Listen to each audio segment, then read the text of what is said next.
Dear Esther, I have lost track of how long I have been here and how many visits I have made overall. Certainly the landmarks are now so familiar to me that I have to remind myself to actually see the forms and shapes in front of me. I could stumble blind across these rocks, the edges of these precipices, without fear of missing my step and plummeting down to sea. Besides, I have always considered that if one is to fall, it is critical to keep one's eyes firmly open.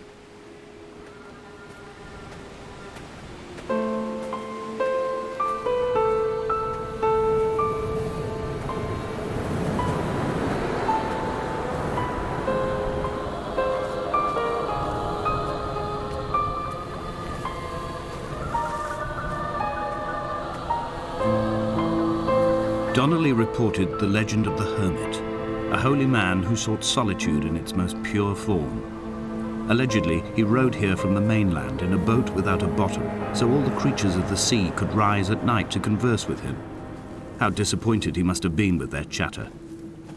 Perhaps now, when all that haunts the ocean is the rubbish dumped from the tankers, he'd find more peace.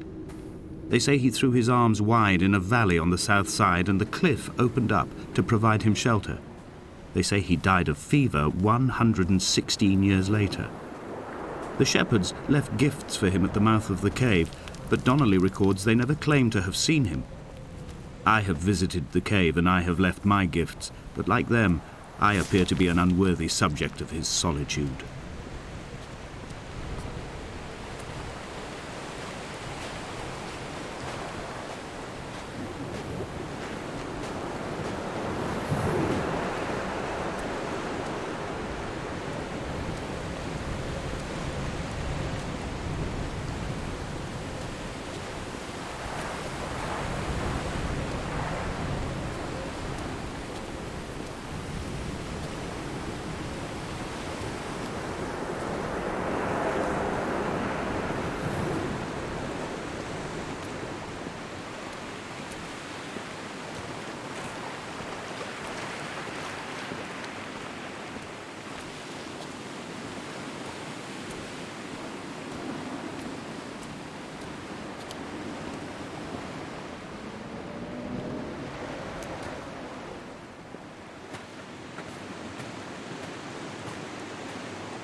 At night, you can see the lights sometimes from a passing tanker or trawler. From up on the cliffs, they are mundane. But down here, they fugue into ambiguity. For instance, I cannot readily tell if they belong above or below the waves. The distinction now seems banal. Why not everything and all at once? There's nothing better to do here than indulge in contradictions whilst waiting for the fabric of life to unravel.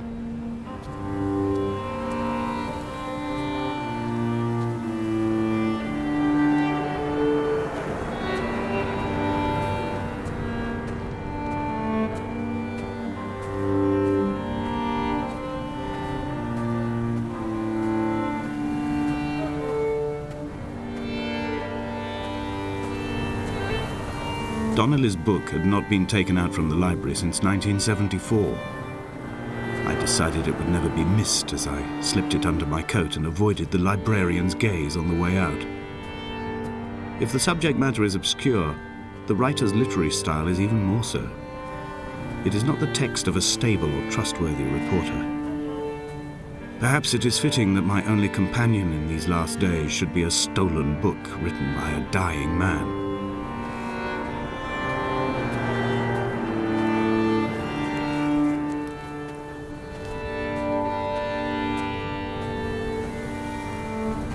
When someone had died or was dying, or was so ill they gave up what little hope they could sacrifice, they cut parallel lines into the cliff, exposing the white chalk beneath.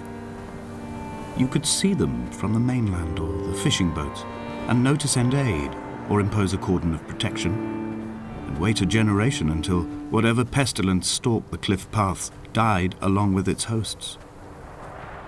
My lines are just for this, to keep any would-be rescuers at bay. The infection is not simply of the flesh.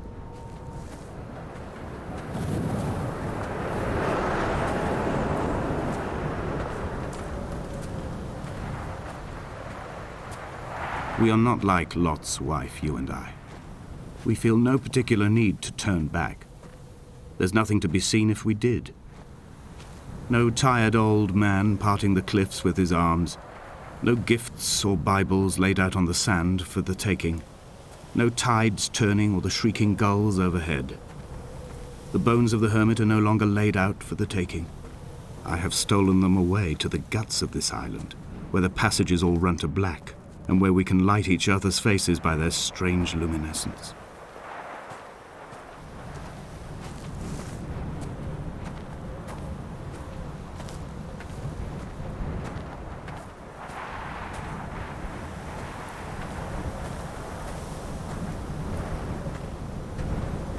Dear Esther, I met Paul. I made my own little pilgrimage. My Damascus, a small semi-detached on the outskirts of Wolverhampton. We drank coffee in his kitchen and tried to connect to one another.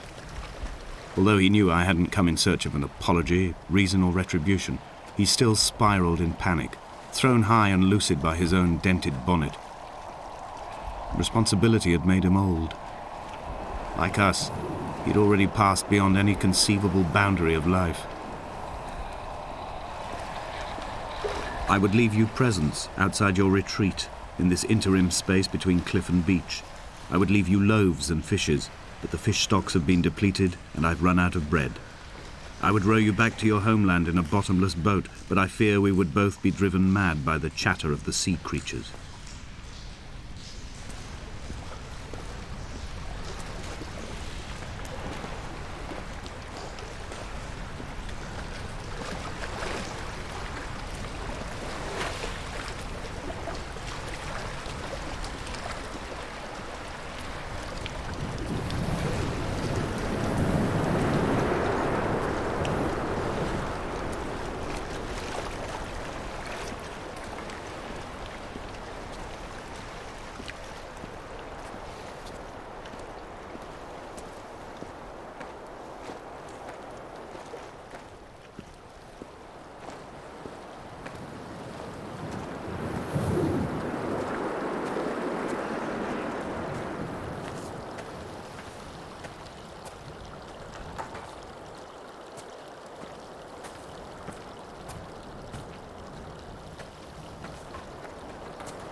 I dreamt I stood in the center of the sun, and the solar radiation cooked my heart from the inside. My teeth will curl and my fingernails fall off into my pockets like loose change. If I could stomach, I'd eat, but all I seem capable of is salt water. Were the livestock still here, I could turn feral and gorge. I'm as emaciated as a body on a slab, opened up for a premature source of death. I've rowed to this island in a heart without a bottom, all the bacteria of my gut rising up to sing to me.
Dear Esther, I have now driven the stretch of the M5 between Exeter and Bristol over 21 times. But although I have all the reports and all the witnesses and have cross-referenced them within a millimetre using my Ordnance Survey maps, I simply cannot find the location. You'd think there would be marks to serve as some evidence. It's somewhere between the turn-off for Sanford and the welcome brake services, but although I can always see it in my rear-view mirror, I have as yet been unable to pull ashore.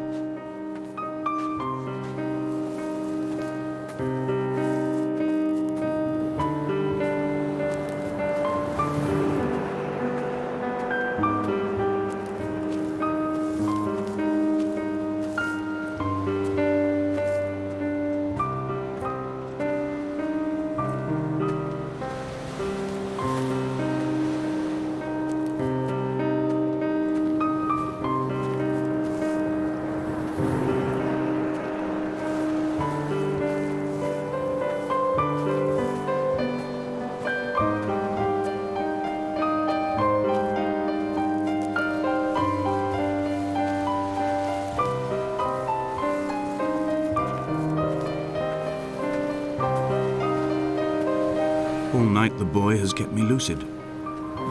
I sat, when I was at the very edge of despair, when I thought I would never unlock the secret of the island, I sat at the edge and I watched the idiot boy blink through the night. He's mute and he is retarded, and he has no thought in his metal head but to blink each wave and each minute aside until the morning comes and renders him blind as well as deaf-mute. In many ways, we have much in common.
I had kidney stones and you visited me in the hospital.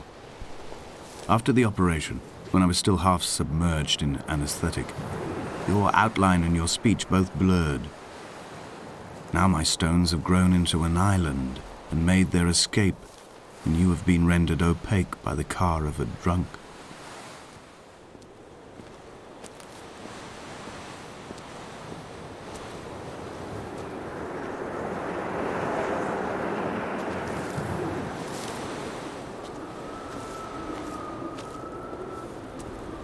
When I first looked into the shaft, I swear I felt the stones in my stomach shift in recognition.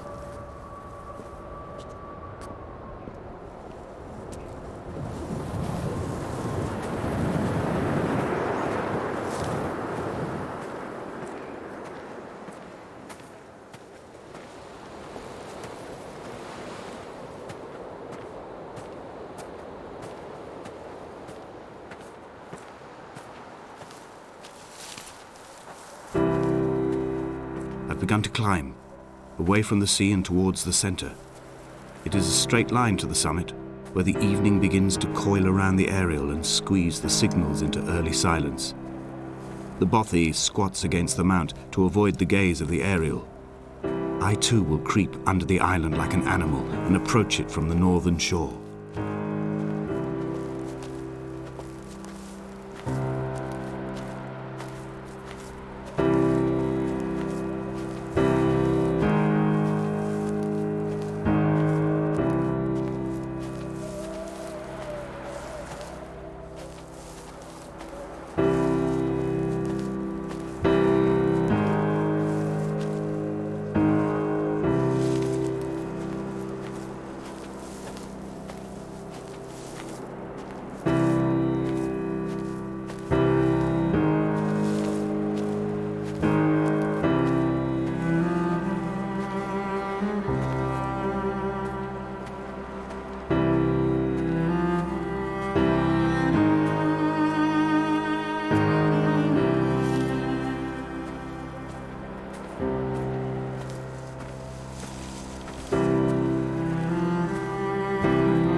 The bothy was constructed originally in the early 1700s.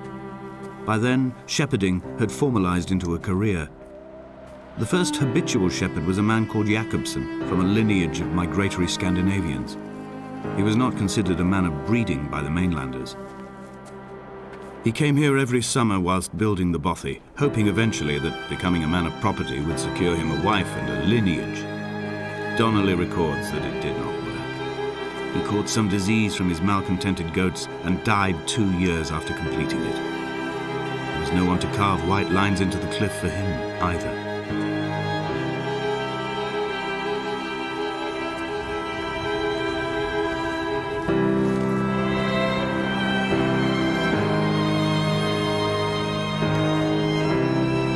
Inventory. A trestle table we spread wallpaper on in our first home. A folding chair. I laughed at you for bringing camping in the lakes. I was uncomfortable later and you laughed then. This diary, the bed with the broken springs. Once asleep you have to remember not to dream. A change of clothes, Donnelly's book, stolen from Edinburgh Library on the way here. I will burn them all on the last morning and make an aerial of my own.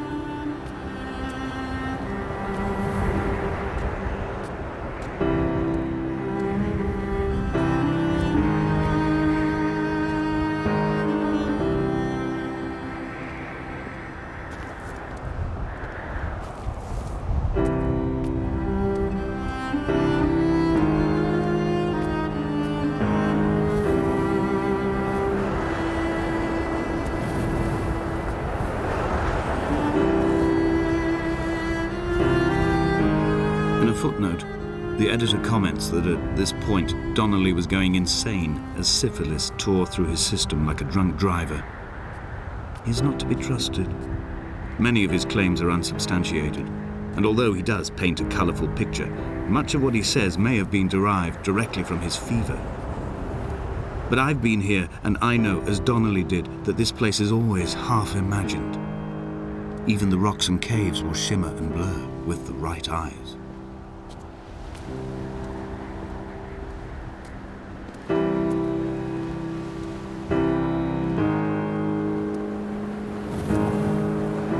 They found Jakobsen in early spring. The thaw had only just come. Even though he'd been dead nearly 7 months, his body had been frozen right down to the nerves and had not even begun to decompose. All around him small flowers were reaching for the weak sun. The goats had adjusted happily to life without a shepherd and were grazing freely about the valley. Donnelly reports they hurled the body in fear and disgust down the shaft, but I cannot corroborate this story.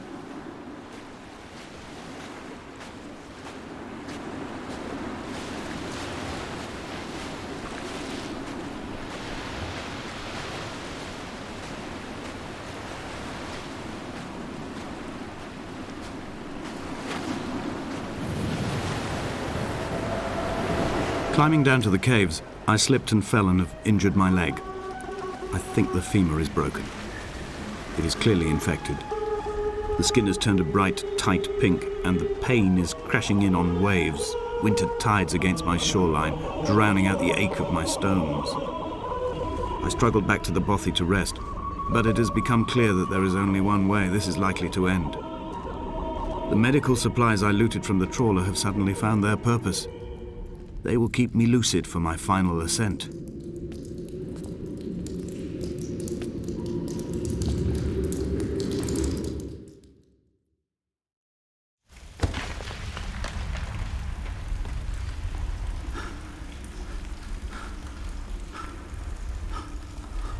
Donnelly's addiction is my one true constant.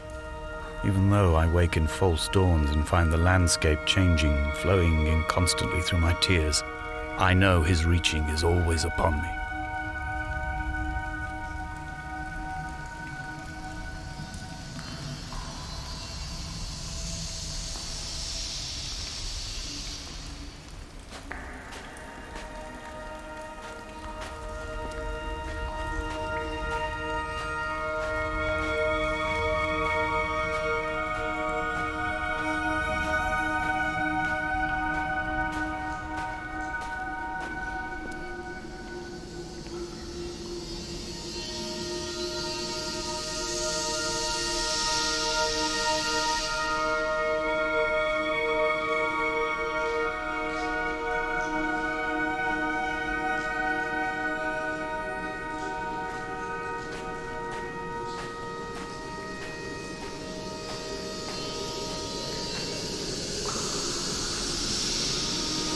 I first saw him sat by the side of the road. I was waiting for you to be cut out of the wreckage. The car looked like it had been dropped from a great height. The guts of the engine spilled over the tarmac, like water underground.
traversing my own death throes. The infection in my leg is an oil rig that dredges black muck up from deep inside my bones.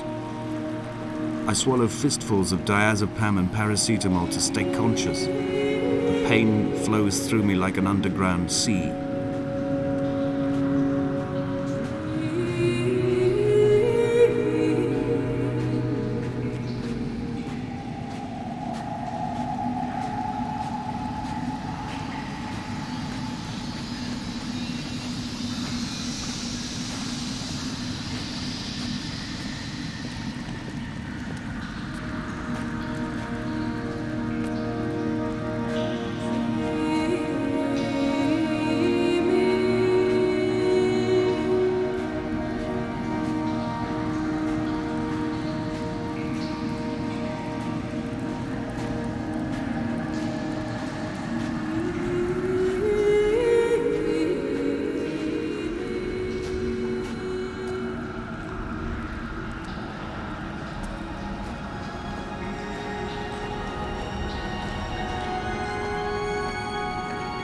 When I was coming round from the operation, I remember the light they shone in my eyes to check for pupil contraction.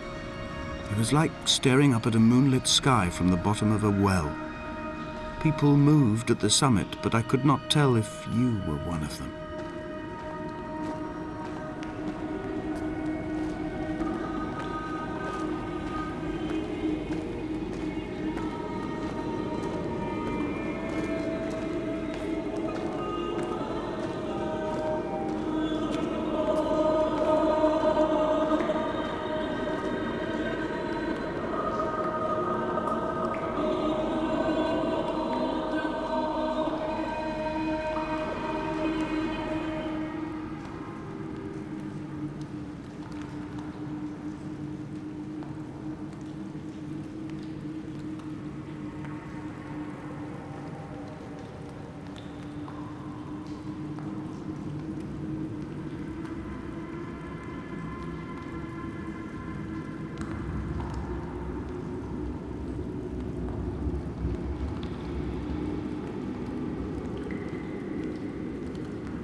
sat here and watched two jets carve parallel white lines into the sky.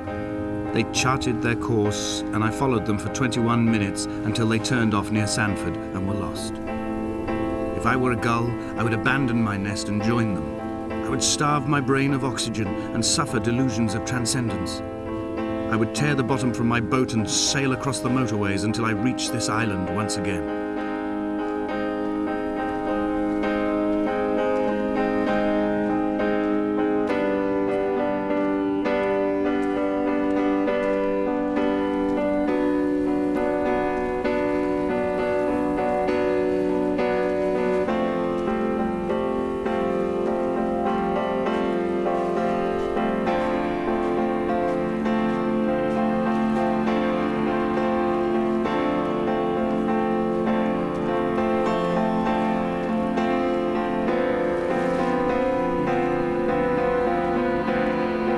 Dear Esther, I find each step harder and heavier.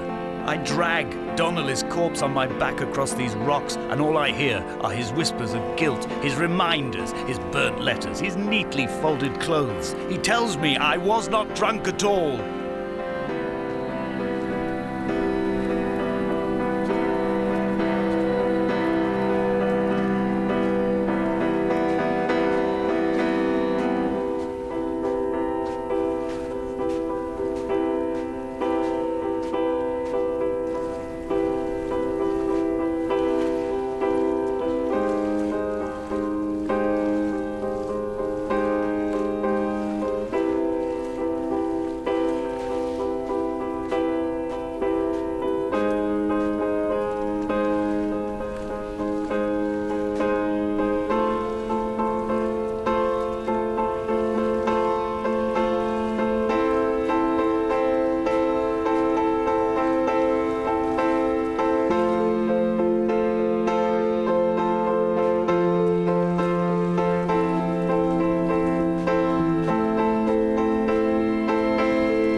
By the roadside, by the exit for Damascus, all ticking and cooled, all feathers and remorse, all of these signals routed like traffic through the circuit diagrams of our guts, those badly ridden boats torn bottomless in the swells, washing us forever ashore.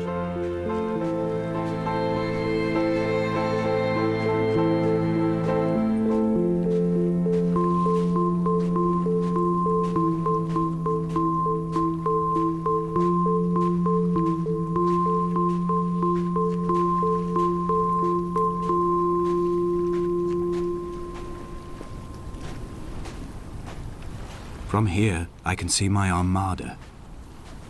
I collected all the letters I'd ever meant to send to you, if I'd have ever made it to the mainland, but had instead collected at the bottom of my rucksack, and I spread them out along the lost beach. Then I took each and every one, and I folded them into boats. I folded you into the creases, and then, as the sun was setting, I set the fleet to sail. Shattered into 21 pieces, I consigned you to the Atlantic, and I sat here until I'd watched all of you sink.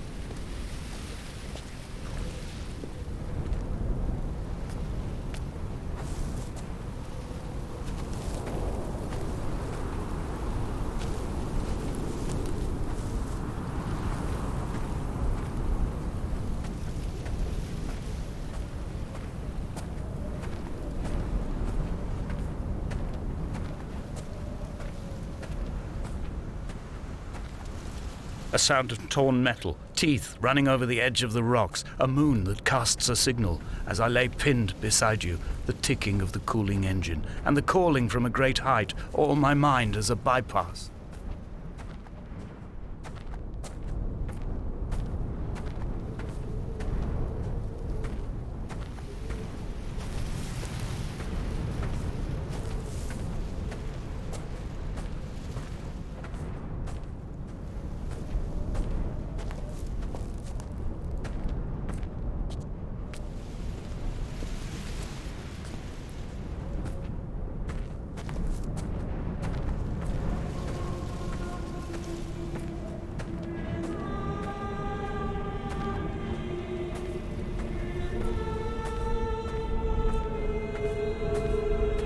I've begun my voyage in a paper boat without a bottom. I will fly to the moon in it. I've been folded along a crease in time, a weakness in the sheet of life. Now you've settled on the opposite side of the paper to me. I can see your traces in the ink that soaks through the fiber, the pulped vegetation. When we become waterlogged and the cage disintegrates, we will intermingle. When this paper aeroplane leaves the cliff edge and carves parallel vapor trails in the dark, we will come together.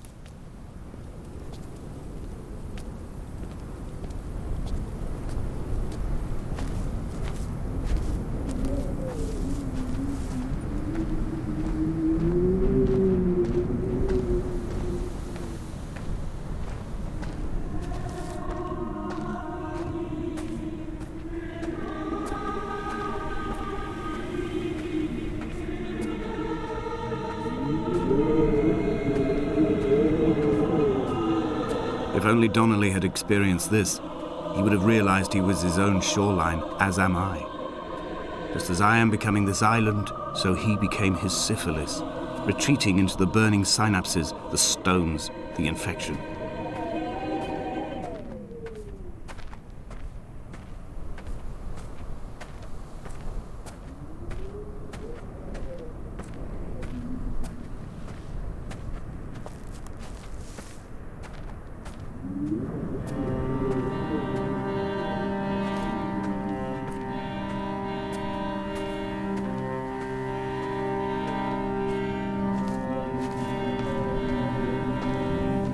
Headlights reflected in these retinas, too long in the tunnels of my island without a bottom. The sea creatures have risen to the surface, but the gulls are not here to carry them back to their nests. I've become fixed, open and staring, an eye turned on itself. I've become an infected leg whose tracking lines form a perfect map of the junctions of the M5. I will take the exit at mid-thigh and plummet to my Esther.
A gull perched on a spent bonnet, sideways, whilst the sirens fell through the middle distance and the metal moaned in grief about us.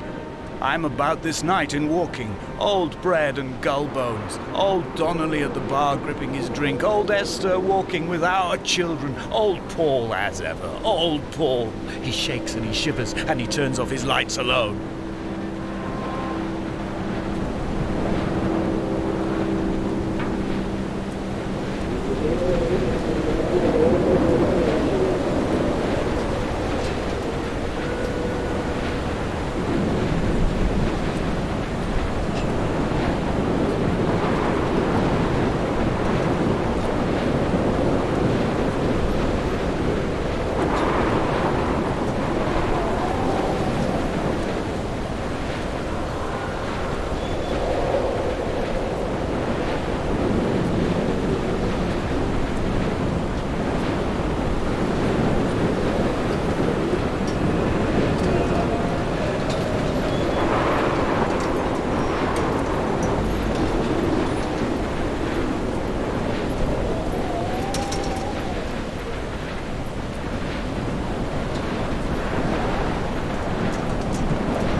run out of places to climb. I will abandon this body and take to the air. Dear Esther, I have burned the cliffs of Damascus. I have drunk deep of it. My heart is my leg, and a black line etched on the paper all along this boat without a bottom. You are all the world like a nest to me. Eggs unbroken form like fossils, come together, send small black flowers to the air. From this infection, hope. From this island, flight. From this grief, love.